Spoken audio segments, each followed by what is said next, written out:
Hello viewers, আসসালামু আলাইকুম। সবাই কেমন আছেন? আশা করি আপনারা সবাই অনেক অনেক ভালো আছেন। তো আজকে আপনাদের জন্য আমি আরেকটা সুন্দর গুরুত্বপূর্ণ একটা ভিডিও নিয়ে এলাম। আসলে অনেকেই বাঁশবাগান থেকে বা গাছ থেকে ঘুঘুর পাখি বা ঘুঘুর ছোটো ছোটো বাচ্চা নিয়ে আসে পোষার জন্য। ও বাচ্চাটা নিয়ে আসার পর ঠিক 3 থেকে 4 দিন যায় আর কি, আমরা খাওয়ার পর যাওয়ার পর মারা যায়।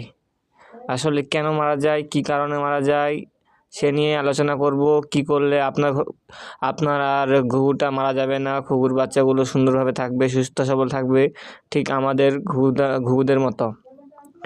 তো দেখেন আমাদের ঘুঘুরটা কীরকম এখনও সুস্থ সবল আছে।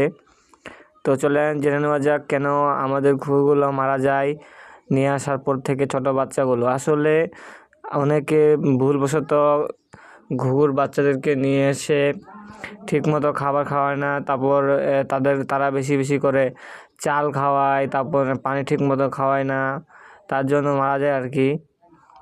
এটা নিয়ে একেবারে বেশি চাল খাওয়ানো যাবে না। আসলে ঘুঘুকে কম চাল খাওয়ানোই ভালো, এবং ঘুঘুকে পোকামাকড়ের ছোটো ছোটো পোকামাকড় নিয়ে এসে সুন্দর করে মুখে মেরে আর কি, পোকাটাকে মেরে মুখে দিতে পারেন। এতে খাবে, খাওয়ার পর ঘুঘুরটা অনেক সুস্থ সবল থাকবে এবং ভালো থাকবে।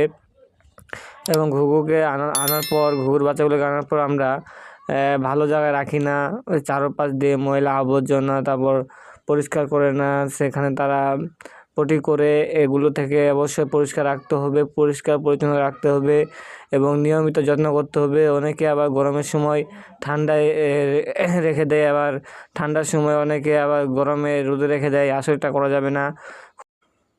এবং অনেকে আবার একটা ভুল করে থাকে, ছোটো জায়গায় আটো জায়গায় রেখে দেয় আর কি। যেমন এখন দেখতে পাচ্ছেন আমাদের ঘুঘুগুলোকে কি সুন্দর, কি একটা অবস্থায় রেখেছি আর কি। মানে এভাবে রাখা যাবে না, এক কথায়। আর বেশি বেশি করে চাল খাওয়ানো যাবে না। পোকামাকড় খাওয়াবেন, চাল সামান্য খাওয়াবেন, দিনে 2 টাইম খাওয়ালেই হবে। অনেকে আবার বেশি বেশিও খাওয়ায়, 3 টাইম 4 টাইম খাওয়ায়, তার জন্য কিন্তু অনেক সময় ভুলবশত মারা যায়।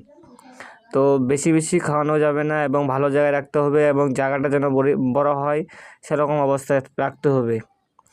আপনারা এখন ভিডিওটা যেটা ঘুরে দেখতে পাচ্ছেন, আমরা আপনাদেরকে বোঝানোর জন্য এভাবে রাখছি আর কি। তার জন্য আলাদা একটা ঘর আছে, তাদেরকে আলাদাভাবে আমি রাখি। আপনাদের বোঝানোর জন্য আমি এভাবে দেখলাম, নিয়ে আসলাম এবং রাখলাম আর কি।